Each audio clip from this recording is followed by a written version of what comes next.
दोस्तों, रोज़ की तरह आनंद लिखने ब्लॉग में सबका हार्दिक स्वागत है। सबके मंगल भविष्य की कामना के साथ दोस्तों, आज प्रेरणास्पद विचारों में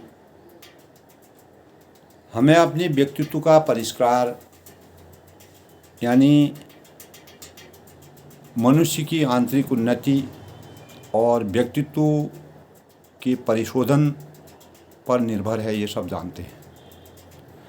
तो दोस्तों, यदि व्यक्तित्व परिशोधित हो सके और भावनाएं हमारी परिमार्जित हो सकें तो मानव जीवन की गौरव महिमा अक्षुण्ण बनी रहती है। तो इसी संदर्भ में दोस्तों, हम अपने जीवन को वासनाओं का परिशोधन कैसे हम कर सकें और उसको अपने हृदय में उसको चरितार्थ करके अमृतवाणी और मधुरता के भावों का संचार कर सकें। तो इस प्रकार जो है, हम अपनी पुरानी आदतों को बदल करके कैसे हम परमात्मा का आशीर्वाद प्राप्त कर सकते हैं और अपने भावों को परिलक्षित कर सकते हैं। दोस्तों, हम अपने जीवन में अनेक लोग जो हैं तप करते हैं, साधना करते हैं और अनेक प्रकार से शरीर की गतिविधियों को शालीनता में परिवर्तित करने के लिए प्रयास करते हैं। तो हमको इससे पहले ब्लॉग में मैंने बताया था दोस्तों, बहिरंग और अंतरंग से हमको कैसे अपने जीवन को सार्थक बनाने का प्रयास करना चाहिए। तो इसी अनुक्रम में दोस्तों, हमारे जीवन में अनेक प्रकार की तपस्या जो हम तप करते हैं वह बहिर्मुखी क्रियाकलापों के बारे में हमें अनेक प्रकार से योग किए जाते हैं, साधना की जाती है और हम उसमें अनेक प्रकार की विधि को करते हैं, साधना करते हैं और बाहरी आवरण पहन करके हम पूजा जप तप अपने हाथ में, जैसे कोई योग करता है, कोई साधु बन जाता है तो अपने पास वह जटाएं रख देता है, चिमटा रख देता है, कमंडल रख देता है, अनेक प्रकार की चीज़ों को अनेक प्रकार की कंठमालाएं अपने गले में धारण करता है, अनेक प्रकार के चंदन का लेप करता है, अपनी दाढ़ी को बना लेता है, अपने स्वरूप को बदलने का प्रयास करता है। हम अपने बहिरंग को, बाहर के स्वरूप को परिवर्तन करने की कोशिश करते हैं। कोशिश करके हम तपस्या के भावों को, साधना के भावों को अपने अंतःकरण में जागृत करने की कोशिश करते हैं। तो दोस्तों, ये चीज़ें जो होती हैं, जो बाहर के आवरण को परिवर्तित करके चंदन का लेप लगा के, हाथ में कमंडल लेके, माला कंठी पहन करके, जटा धारण करके, पूरी बड़ी बड़ी दाढ़ी बना करके भगवान के उपासक बनने की कोशिश करते हैं। साधना को साध्य के रूप में साधना करना चाहते हैं। तो दोस्तों, बहिरंग के ये क्रियाकलाप है, हमने उसको धारण किया, लेकिन जब तक हमारे अंतरंग में योग और अंतरंग में तप हमारे पास नहीं आएगा, तब तक हम उसको बहिरूपता का आवरण कहेंगे। बाहर से सुंदर आदमी दिखता है, अनेक प्रकार के चोले पहन रखे हैं, वेशभूषा पहन रखी है, किस भाव से वह भगवान को चाह रहे हैं ये उसके बाहरी आवरण से पता नहीं चलता है। जब तक हम उसके अंतरंग को अंतर मन को, जब तक उसके अंतर मन को न टटोलें तो तब तक हम उसकी वास्तविकता को पता नहीं कर सकते। तो दोस्तों, सबसे बड़ी चीज़ ये है कि बहिरंग और अंतरंग से हम अपने जीवन को अगर परिमार्जित करते हैं, परिष्कृत करना चाहते हैं, व्यक्तित्व का परिष्कार करना चाहते हैं, शुद्धिकरण करना चाहते हैं, तो सबसे पहली बात यह है दोस्तों कि हमको अपनी जो पुरानी आदतें हैं उनको तप के माध्यम से समाप्त करना पड़ेगा। मित्रों, मैं आपको तप के बारे में बता रहा था कि तप किसे कहते हैं, कि तब हमारे बहिरंग जीवन की पुरानी वाली आदतें जो हैं, दबाव डालकर भरण पोषण करने के लिए, अपनी पेट पूजा करने के लिए हम अपने स्वरूप को बदल देते हैं और लोगों में ये भाव पैदा करते हैं कि हम तपस्वी हैं, हम योगी हैं, हमने अपने चोले को बदल दिया, हमने अपने स्वरूप को बदल दिया। तो हम जो कहेंगे आप उसका अनुकरण करिए और आप लोगों को हमारा कहना मानना चाहिए। हम आपके कुसंस्कारों को परिवर्तित कर देंगे। तो हमारे शरीर में दोस्तों जो इस प्रकार के चोला पहन करके, अनेक प्रकार के आवरण पहन करके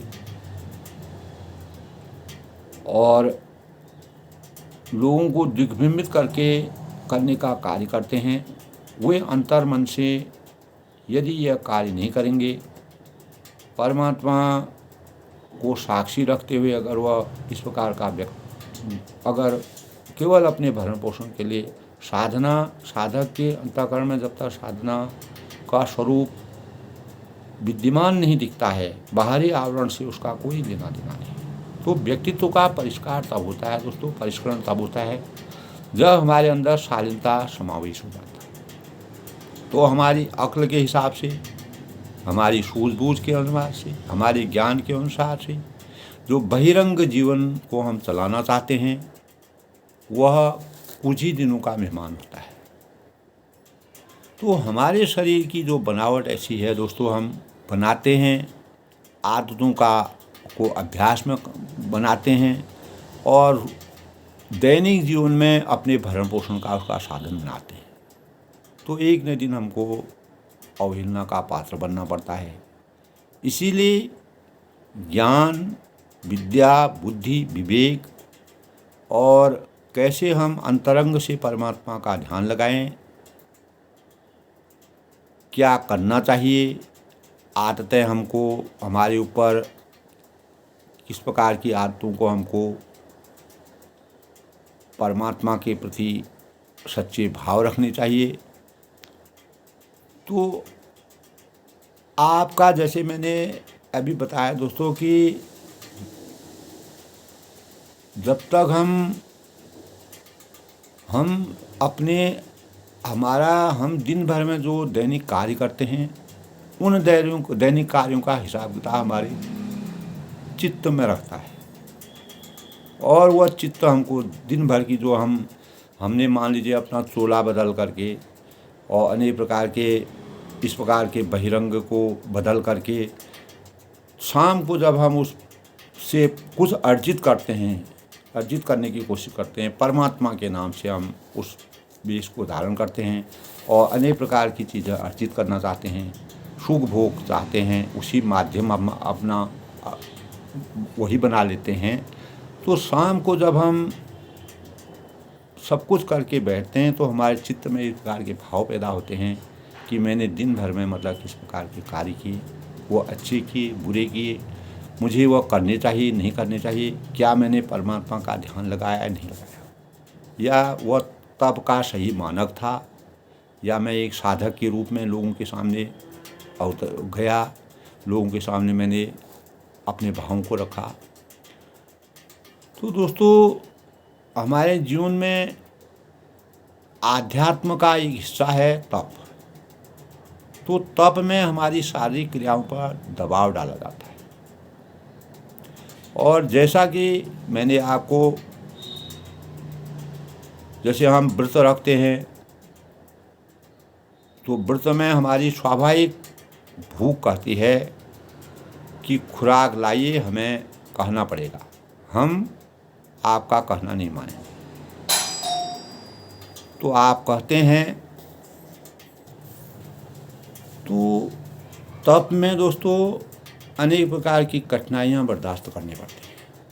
जब हम सच्ची साधना करते हैं तो हमको कुछ न कुछ चीज़ें अपने जीवन में बर्दाश्त करनी पड़ेंगी। कई प्रकार की कठिनाइयाँ सहन करनी पड़ती हैं। और एक तो शरीर का जैसा अभ्यास हमारा होता है, उस अभ्यास को हमको तोड़ना पड़ता है, उसमें परिवर्तन करना पड़ता है। जैसे किसी को आराम से सोने की आदत है तो उसके बिना उसको नींद नहीं आती है, तो अगर उसको ज़मीन पर सोना पड़ेगा, अनेक प्रकार के जीवन शरीर में कष्ट हो जाएंगे, तो हाथ पांव हमारे दुखने लगेंगे, परेशानी होने लगी। लेकिन जब हम अपने शरीर को साधना के रूप में ढालते हैं, तब साधना के रूप में डालते हैं तो 4 घंटे सो कर के हम उसको बर्दाश्त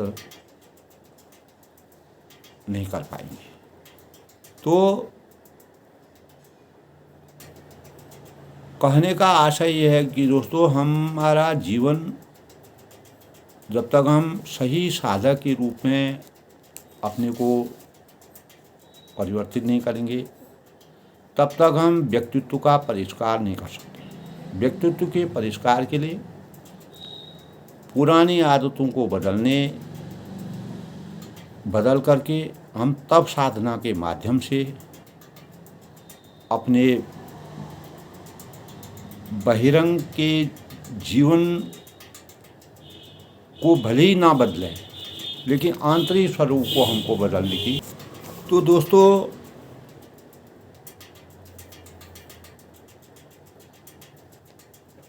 शारीरिक दृष्टि से अगर हम देखें तो कठिनाइयों का जीवन, मानसिक दृष्टि से कठिनाइयों का जीवन जीना तप है। मानसिक दृष्टि से बहुत सारी चीज़ें ऐसी होती हैं जो हमारी आदतों में शुमार हो जाती हैं, और उन आदतों को हम हमारी दिमागी अय्याशी का कारण बनता है। तो हमारी शारीरिक अय्याशी जो है वह हमको अभिशप्त करती है, दुखी करती है। तो हम अपने जीवन को, जिसका लोहा होता है, लोहे के साथ मजबूत बनाने का अगर जब तक प्रयास नहीं करेंगे, तब हम तप और साधना के सही स्वरूप को प्राप्त नहीं कर सकते हैं, और हमको अंतरंग के ज्ञान की प्राप्ति नहीं हो सकती। तपाने में अपने जीवन को, तपस्या और तप का मतलब है तपाना। तो जब तक हम तपाना अपने जीवन को नहीं जानते हैं, तपाने से हमारा शरीर, हमारी भौतिक शक्तियाँ विकसित होती हैं। जितने भी चमत्कार इस संसार में हुए हैं दोस्तों, सृष्टि में हुए हैं, सांसारिक चमत्कार हमको देखने में मिलते हैं, सब तप है। जिस किसी सिद्धि पुरुष के भीतर, जो मनीषी होते हैं, सिद्ध पुरुष होते हैं और प्रबुद्ध लोग होते हैं, किसी महात्मा के भीतर, तपस्वी के भीतर कोई ऐसी चीज़ आपकी दिखाई पड़ी हो जो संसार में लोगों को प्रभावित करती है, तो उनकी सहायता करती है, भलाई करती है, ऐसी कोई भक्ति दिखाई पड़े तो उसका आप सिद्ध करते हैं। तो वही सही बाहरी आवरण का चोला पहनने से हम किसी को तपस्वी नहीं कर सकते हैं, किसी को सच्चा साधक नहीं कर सकते हैं, और अपने व्यक्तित्व का सही परिष्कार करने की परिभाषा हमको नहीं कर सकते। तो असली सिद्धि अगर हम किसी के पास अगर हमको दिखाई पड़े, तो हम जानते हैं कि वह केवल उसका एक ही स्रोत है, वह है तप। अगर नकली सिद्ध हो, वह तब अगर हमको नकली दिखा है, बाहरी रंग से अनेक प्रकार के चोले भरने के इसका रखा है और बाहर से नाम, लेकिन ज्ञान कुछ नहीं है, तो वह जालसाजी का आवरण है। उस जालसाजी से हमको दूर होना चाहिए, और उससे हमारे जीवन में अनेक प्रकार की कठिनाइयाँ पैदा होंगी। तो गलत चीज़ों का प्रयोग करके अपने जीवन को लोगों को भ्रमित करने के भावों के लिए इस संसार में जीवित रहना ठीक नहीं है। तो दोस्तों,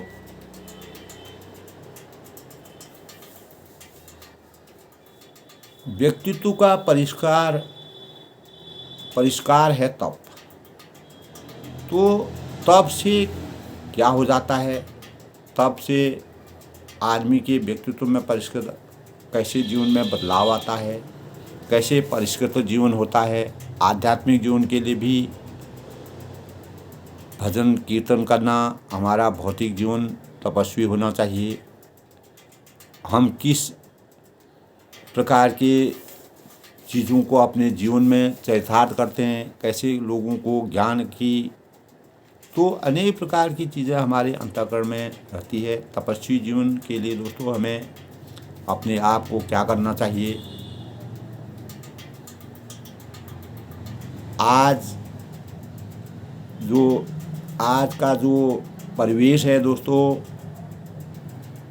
उसमें अनेक प्रकार के कार्य हो रहे हैं, और जो सच्चे योगी और साधक होते हैं, तो योग क्या होता है दोस्तों? योग कहते हैं, योग के माध्यम से हमारे अंतःकरण में पूरी इंद्रियों का एकीभूत कर करके इंद्रियों को अपने मन इच्छा के अनुसार ढालना और उसमें परिवर्तन करके परमात्मा का ध्यान लगा करके सामाजिक और धार्मिक और आध्यात्मिक स्तर पर अपने भावों को व्यक्त करके किसी प्रकार के लोभ, क्रोध, मोह की भावनाओं से विरक्त रहते हुए साधना के स्वरूप को अपनाते हुए अपने पंच तत्वों को हम तप से जोड़ देते हैं। तो व्यक्ति के परिष्कृत हो जाने के ये भाव है। जब हम पंच तत्वों को अगर तप में परिवर्तित कर देंगे तो हम श्रेष्ठ हो जाएंगे, तो शक्तिशाली हो जाएंगे और सिस्टम हो जाएं, ठीक हो जाएं, और हम अपने जीवन को अर्थात अपनी चेतना को किसके साथ जोड़ें?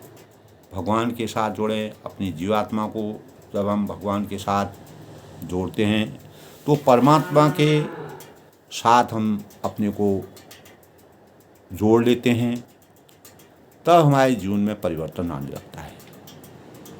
जैसे पारस पत्थर होता है दोस्तों, लोहे को पारस पत्थर के साथ अगर छुआ देते हैं तो उसका नाम सोना हो जाता है। इस तरह से बहुत से उदाहरण हमारे जीवन में मिलते हैं। इसी अनुसार हमको बहिरंग से नहीं, अंतरंग से अपने जीवन का परिष्कृत करना चाहिए, जीवन में बदलाव करना चाहिए। उसके लिए हमारी साधना और तप हमारा सबसे बड़ा साधन है। उससे जब परमात्मा का हमको प्राप्ति होती है, परमात्मा का आशीर्वाद होता है, हमारे भावों में परिवर्तन होता है, हमारे विचारों में परिवर्तन होता है, हमारे दैनिक क्रियाओं में परिवर्तन होता है, हमारे जीवन का सब कुछ बदलता है। तो किसी भी दोस्तों, अगर आप एक प्रबुद्ध आदमी से संपर्क में आने पर छोटे छोटे आदमी भी बड़े हो जाते हैं। अगर हम परमात्मा के अधीन जाते हैं तो हमको अपार ज्ञान की प्राप्ति हो जाती है। तो अक्सर में जैसे बड़े बड़े जो लोग होते हैं वो अपने जीवन में अनेक प्रकार के इस प्रकार के ज्ञान का संचार करते हैं, कैसे उन्होंने अपने जीवन को बनाया, उनसे हमको प्रेरणा के भाव मिलते हैं। तो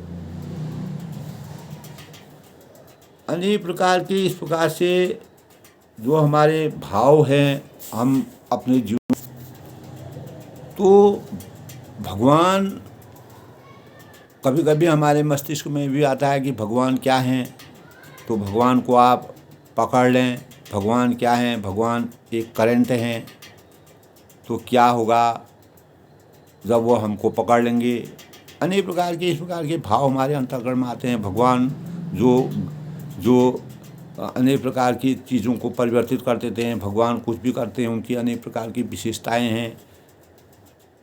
अनेक प्रकार से हमारे अंतःकरण में हमारा एक प्रकार का मानसिक चिंतन बदलता बिगड़ता है। हम किसी के बहकावे में आते हैं, कोई हमको भगवान के बारे में ये बताता है, कोई कुछ बताता है, कोई कुछ बताता है।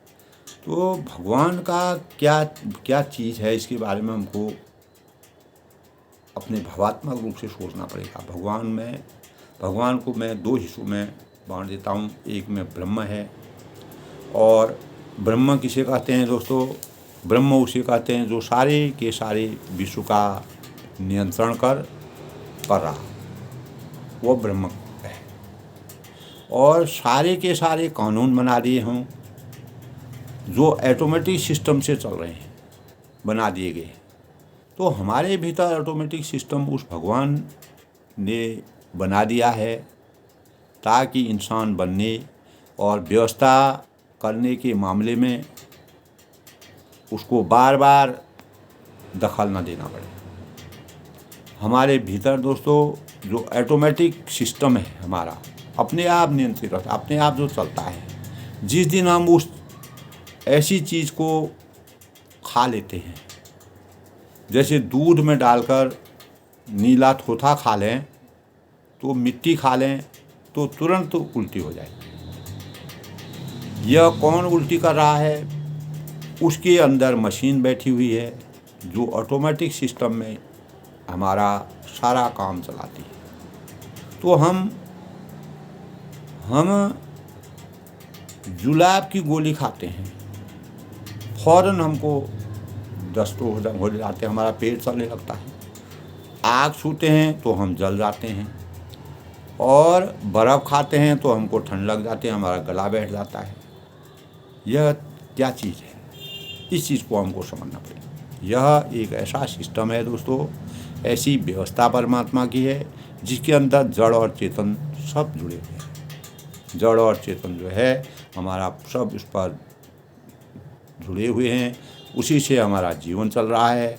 जब तक हमारा जड़ चेतन में सच्चा ज्ञान का संचार नहीं होगा, तो हमारी सारी सृष्टि की व्यवस्था खत्म हो जाएगी। तो दोस्तों उसी का नाम जो हमको हमारी व्यवस्था चला रहे हैं, उसी का नाम ब्रह्म है। ब्रह्म एक कायदे का नाम है, एक स्वरूप है, एक दिव्यमान है। यह कानून का नाम नहीं है, यह नियम का नाम नहीं है, यह मर्यादा का नाम नहीं है। यह सारी व्यवस्था को संचालित करता है, पूरी सृष्टि की, ब्रह्मांड की और इस संसार महानाट्यशाला की पूरी व्यवस्था को संचालित करने का नाम ब्रह्म है। जब तक हमको वास्तविक ब्रह्म की प्राप्ति नहीं होगी, ज्ञान का संचार नहीं होगा, ज्ञान बुद्धि और विवेक से हमारा ज्ञान नहीं जाएगा, हमारा अंदर का ईश्वर जब तक हम नहीं जाएगा, तब तक हम अपने जीवन को परिष्कृत नहीं कर सकते हैं। बाहरी आवरण से, बाहरी चोले से, बाहरी कितना भी आप चोला बदल लें, उससे मानव का परिष्कृत होना असंभव है। तो दोस्तों यानी इतना बड़ा ब्रह्म है कि ईश्वर की कोई व्याख्या हम नहीं कर सकते हैं। ईश्वर किस रूप में है, किस आकार में है। तो हमको जब तक परमात्मा उतना समर्थवान नहीं बनाएगा, उसके लिए हमको साधना और तप से अपने जीवन को तपाना पड़ेगा।